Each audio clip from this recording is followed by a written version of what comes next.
आवाज़ थी, हमारी आज़ादी की आवाज़ थी, और उसी की गूंज ने हमारे संविधान को लिखा और बनाया। ये सिर्फ एक दस्तावेज नहीं है। बाबा साहेब अम्बेडकर,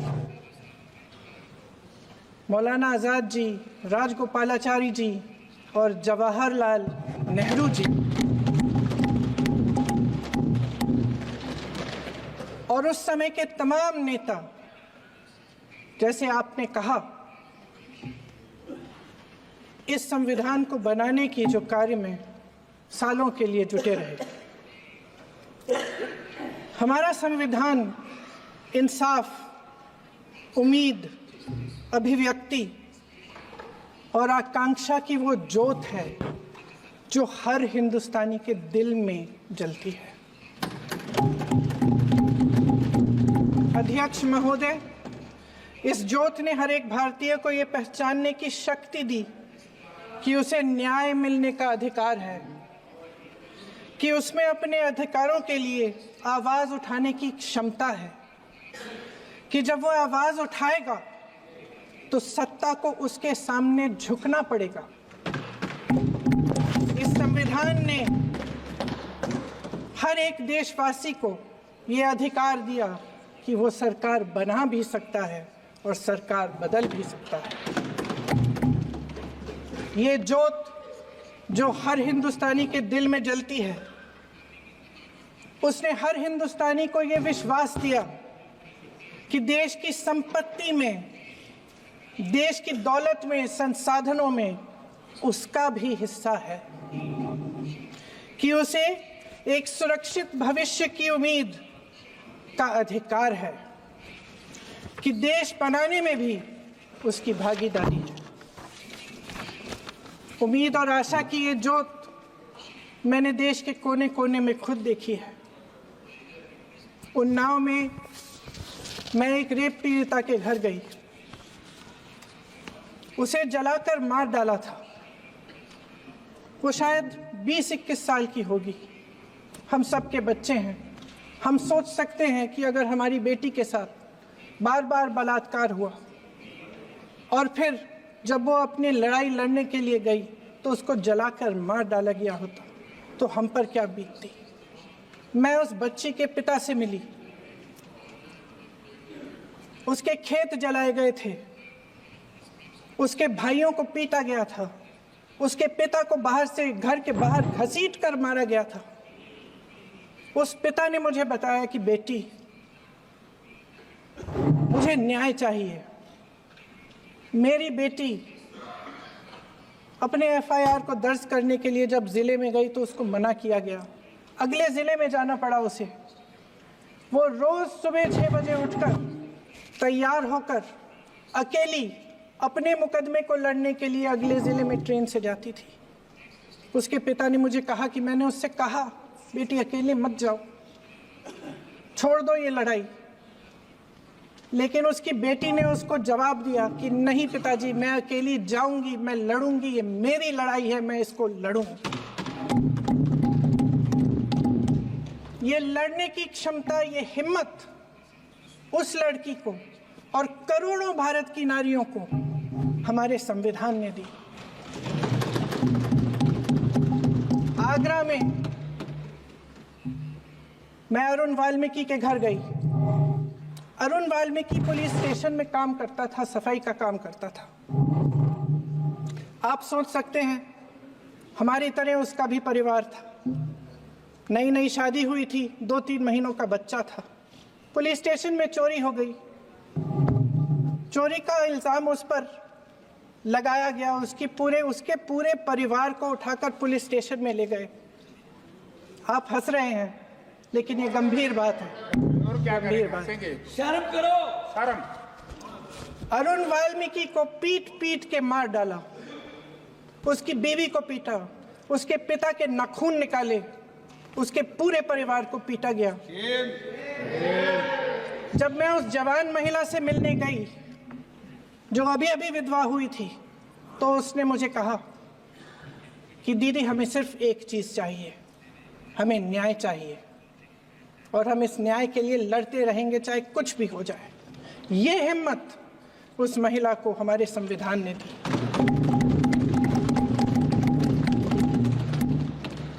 संभल के कुछ लोग आए थे हमसे मिलने जो मृतकों के परिवार के सदस्य थे। उसमें 2 बच्चे थे, अदनान और उजैर। आप सुनिए।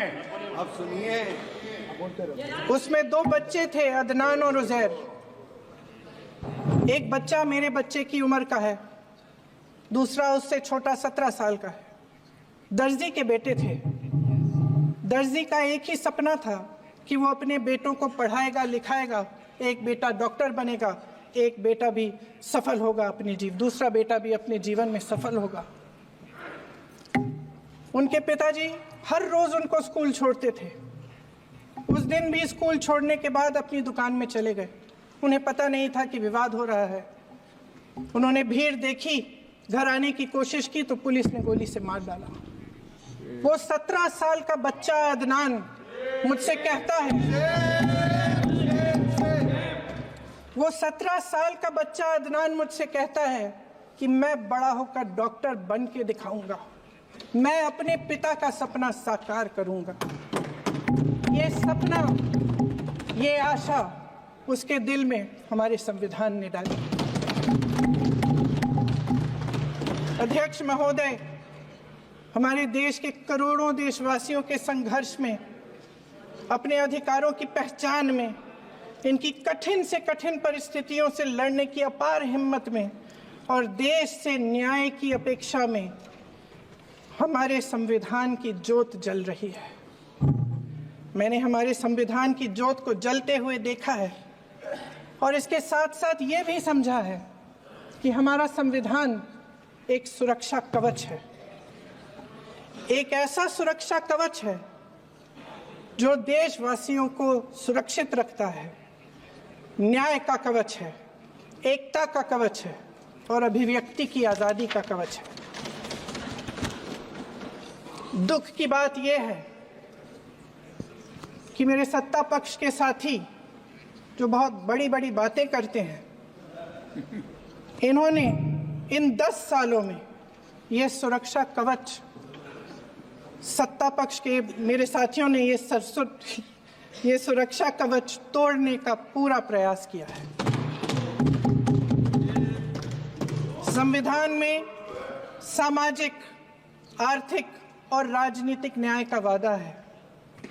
ये वादा एक सुरक्षा कवच है जिसको तोड़ने का काम शुरू हो चुका है। लैटरल एंट्री और निजीकरण के जरिए ये सरकार आरक्षण को कमजोर करने का काम कर रही है।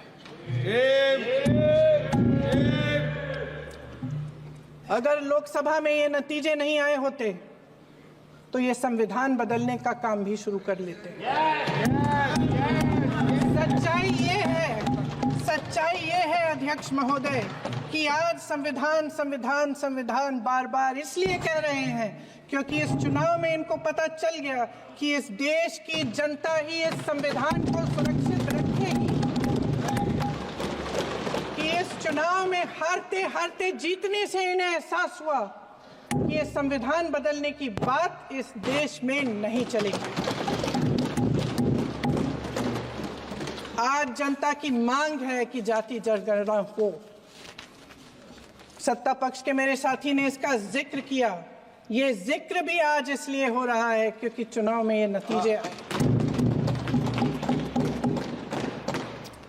ये जाति जनगणना इसलिए जरूरी है ताकि हमें पता चले कि किसकी क्या स्थिति है और नीतियां उस हिसाब से बने। इनकी गंभीरता का प्रमाण ये है कि जब चुनाव में पूरे विपक्ष ने जोरदार आवाज उठाई कि ये जाति जनगणना होनी चाहिए, तो इनका जवाब देखिए। इनका जवाब भैंस भाग भैंस चुरा लेंगे, मंगलसूत्र चुरा लेंगे, इनका ये जवाब था। ये गंभीरता है इनकी जाति जनगणना पर। महोदय, हमारे संविधान ने आर्थिक न्याय की नींव डाली, किसानों, गरीबों और को जमीन बांटी, भूमि सुधार किया, जिसका नाम लेने से कभी कभी आप झिझकते हैं और कभी कभी उनका नाम धड़ाधड़ इस्तेमाल किया जाता है अपने आप को बचाने के लिए। उन्होंने HAL, BHEL, SAL, गेल, ONGC, NTPC, railways, IIT, IIM, oil refineries, तमाम PSU बनाए। अध्यक्ष महोदय, उनका नाम पुस्तकों से मिटाया जा सकता है, उनका नाम भाषणों से मिटाया जा सकता है, लेकिन जो उनकी भूमिका रही इस देश की आज़ादी के लिए और इस देश के निर्माण के लिए, वो इस देश में से कभी मिटाया नहीं जा सकता। 75 सालों में जनता का भरोसा रहा कि नीतियां बनेंगी तो जनता की भलाई के लिए बनेंगी। जल जंगल जमीन का अधिकार मिला आदिवासी भाई बहनों को। इंदिरा जी ने बैंकों का राष्ट्रीयकरण करवाया, खदानों का राष्ट्रीयकरण कराया। कांग्रेस और यूपीए की सरकारों में शिक्षा का, भोजन का अधिकार मिला। 75 सालों में जनता का भरोसा मिला। पहले संसद चलती थी तो जनता की उम्मीद होती थी कि सरकार महंगाई और बेरोजगारी पर चर्चा करेगी, कोई उपाय निकालेगी, कोई रास्ता निकालेगी। लोग मानते थे कि अगर कोई नई आर्थिक नीति बनेगी तो देश की अर्थव्यवस्था को मजबूत बनाने के लिए बनेगी, तो भारतीय बाजार को मजबूत बनाने के लिए बनेगी, उनके भविष्य को मजबूत बनाने के लिए बनेगी। किसान और आदिवासी भाई बहन भरोसा करते थे कि यदि जमीन के कानून में संशोधन होगा तो उन्हीं की भलाई के लिए होगा। आप नारी शक्ति की बात करते हैं। आज चुनाव की वजह से शायद इतनी बातचीत हो रही है नारी शक्ति के बारे में, क्योंकि हमारे संविधान ने महिलाओं को यह अधिकार दिया, उनकी शक्ति को परिवर्तित किया वोट में। और आज आपको पहचानना पड़ रहा है कि महिलाओं के बिना, कि नारी शक्ति के बिना ये सरकारें नहीं बन सकती हैं। इसीलिए आज आप नारी शक्ति की बातें दोहरा रहे हैं। जो आप नारी शक्ति का अधिनियम लाए हैं उसको लागू क्यों नहीं करते? वो 10 साल बाद लागू क्यों होगा? क्या आज की नारी 10 साल इंतजार करेगी उसके लागू करने के लिए? क्या बात है, क्या बात है।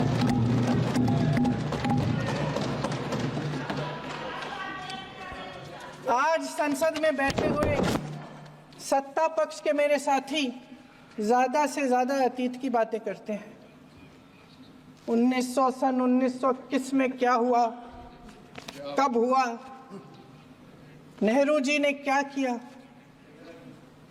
अरे वर्तमान की बात करिए, देश को बताइए आप क्या कर रहे हैं, आपकी जिम्मेदारी क्या है? कि सारी जिम्मेदारी जवाहरलाल नेहरू की है।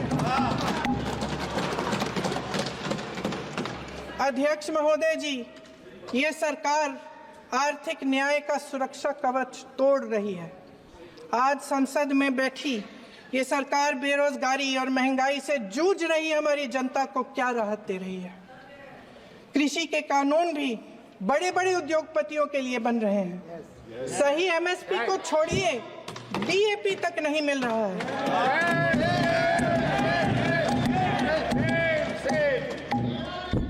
वायनाड से लेकर ललितपुर तक इस देश का किसान रो रहा है। आपदा आती है तो उसको कोई राहत नहीं मिलती। भगवान भरोसे है आज इस देश का किसान, उसको छोड़ दिया गया है। आज हिमाचल में देखिए, जितने भी कानून बने हैं वो सब बड़े बड़े उद्योगपतियों के लिए बन रहे हैं। हिमाचल में जो सेब उगता था उसके जो छोटे छोटे किसान हैं वह रो रहे हैं, क्योंकि एक व्यक्ति के लिए सब कुछ बदला जा रहा है। सुनने की हिम्मत रखो।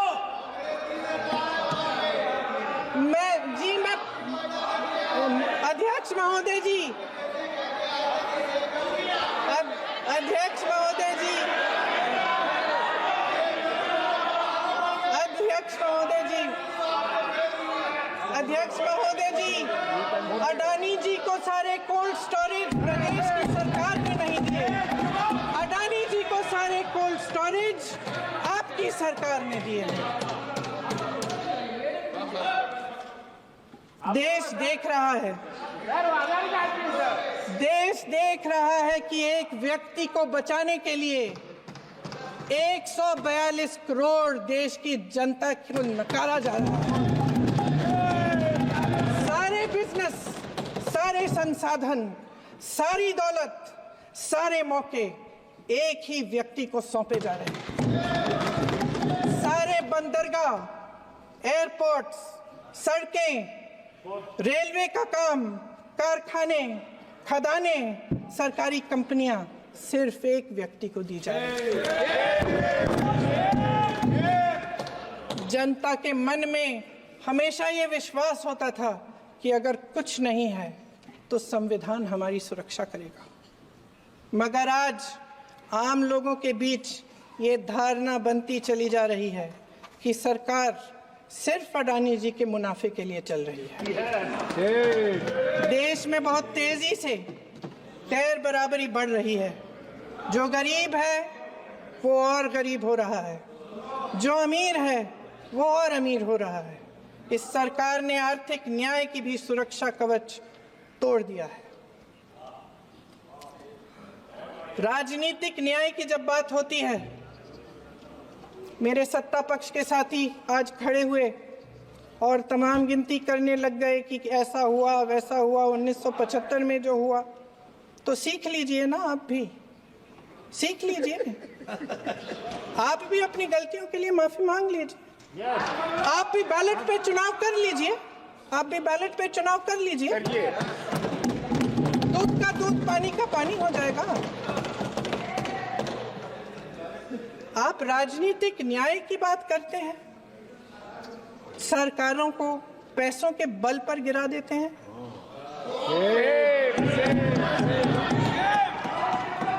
मेरा आग्रह है कि अपन संविधान में सकारात्मक बोले।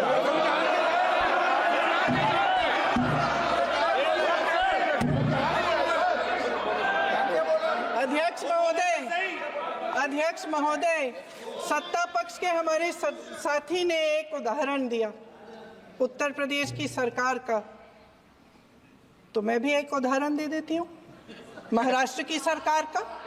मैं भी एक उदाहरण दे देती हूँ हिमाचल की सरकार को तोड़ने की कोशिश किसने की, पैसों के बल पे की, गोवा की सरकार।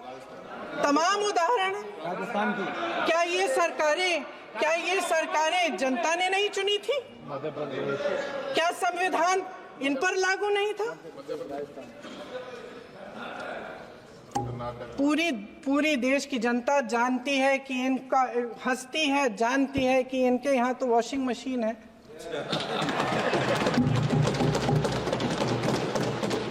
तो यहाँ से वहां जाता है वो धुल जाता है। इस तरफ दाग, उस तरफ स्वच्छता। और मेरे कई ऐसे साथी हैं जो इस तरफ होते थे उस तरफ चले गए, मुझे दिख भी रहे हैं, वॉशिंग मशीन में शायद धुल गए हैं। अध्यक्ष महोदय, जहां भाईचारा और अपनापन होता था, जहां हमारे संविधान ने एकता का सुरक्षा कवच दिया था, वहां शक और घृणा के बीज बोए जा रहे हैं। एकता का सुरक्षा कवच तोड़ा जा रहा है।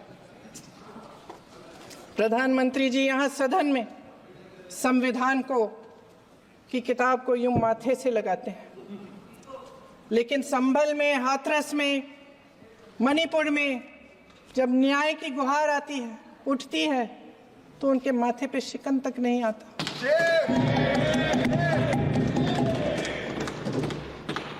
शायद समझ नहीं पाए हैं कि भारत का संविधान संघ का विधान नहीं है।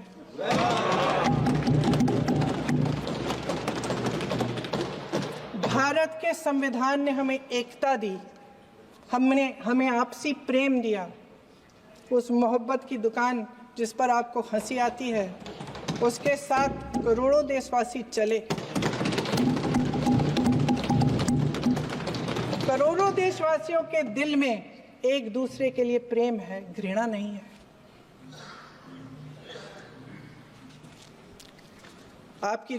इनकी जो विभाजनकारी नीतियां हैं, उसका नतीजा हम रोज देखते हैं।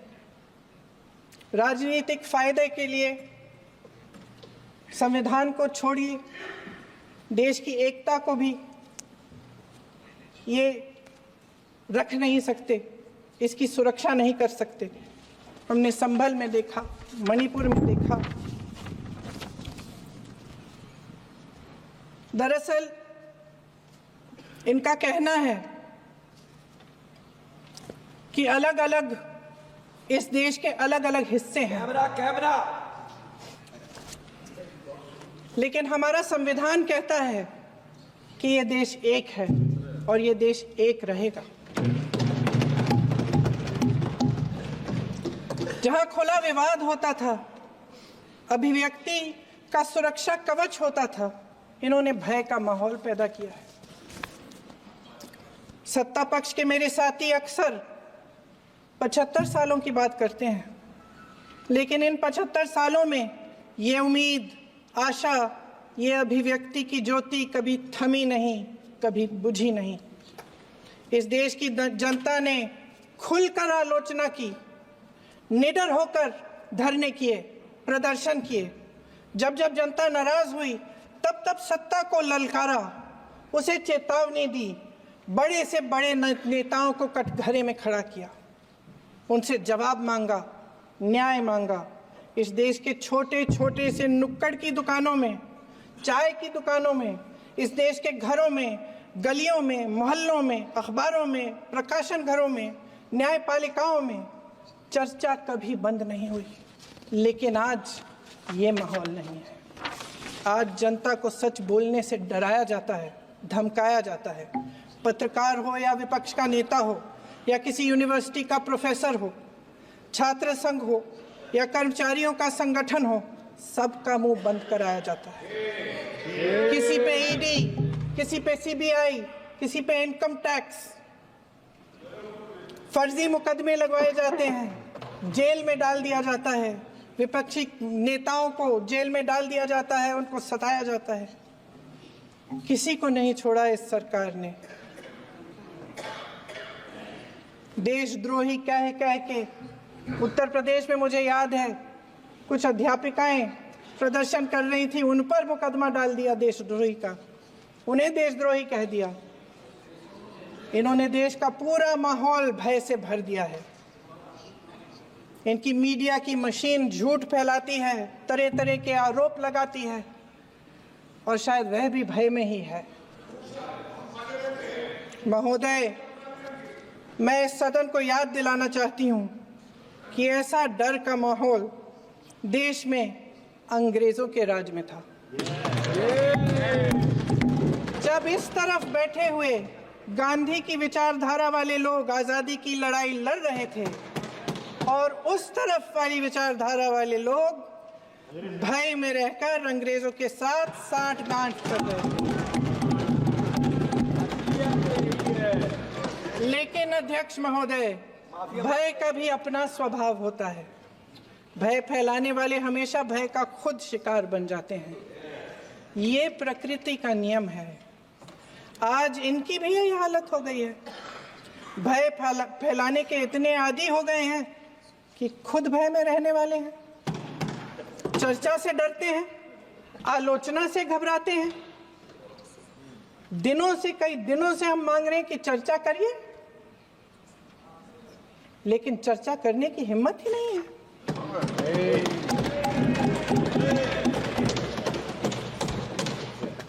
एक कहानी होती थी अध्यक्ष महोदय, शायद बचपन में आपने भी सुनी होगी।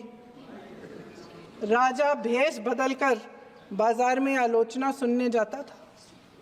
ये सुनने जाता था कि प्रजा मेरे बारे में क्या कह रही है, मैं सही रास्ते पे चल रहा हूं कि नहीं। लेकिन आज का राजा, भेष तो बदलते हैं आज के राजा, शौक तो है उनको भेष बदलने का, लेकिन न जनता के बीच जाने की हिम्मत है और न आलोचना सुनने की। महोदय, मैं तो सदन में नहीं हूं।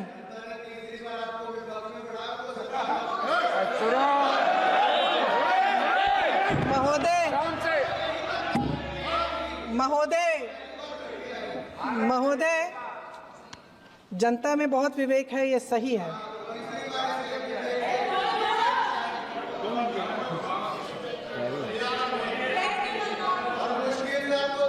अच्छा महोदय, मैं सदन में नहीं हूँ, कुछ, हाँ ठीक है, मैं सदन में नहीं हूँ, मात्र 15 दिनों से आ रही हूँ, लेकिन मुझे ताज्जुब होता है कि इन 15 दिनों में इतनी बड़े इश्यूज हैं, इतनी बड़ी बातें हैं, प्रधानमंत्री जी मात्र एक दिन के लिए शायद 10 मिनट के लिए दिखे हैं सर।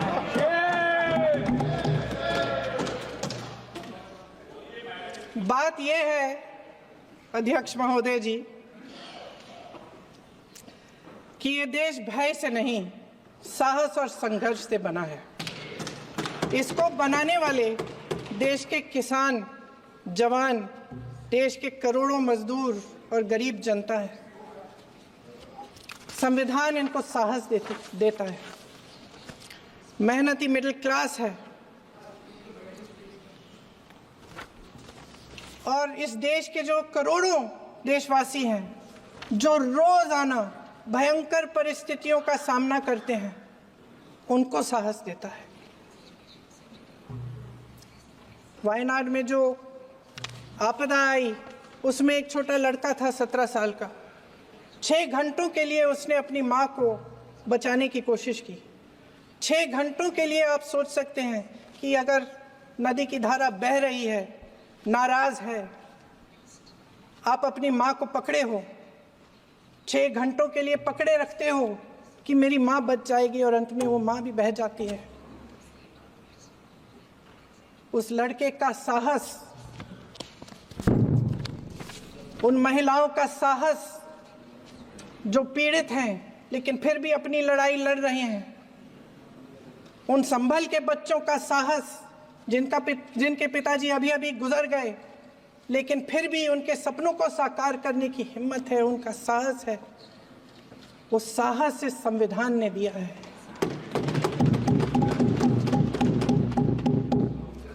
वो आत्मविश्वास से संविधान ने दिया है। ये देश भय से नहीं चल सकता, ये देश साहस से ही चलेगा। भय की भी सीमा होती है और जब वो सीमा पार हो जाती है, जब किसी को इतना दबाया जाता है कि उसको लगने लगता है कि अब मेरे पास खोने के लिए कुछ नहीं है, तब उसमें एक ऐसी शक्ति पैदा होती है जिसके सामने कोई कायर खड़ा नहीं हो सकता। ये देश कायरों के हाथों में ज्यादा देर तक कभी नहीं रहा है। ये देश उठेगा, ये देश लड़ेगा, सत्य मांगेगा, सत्यमेव जयते। जय हिंद। अखिलेश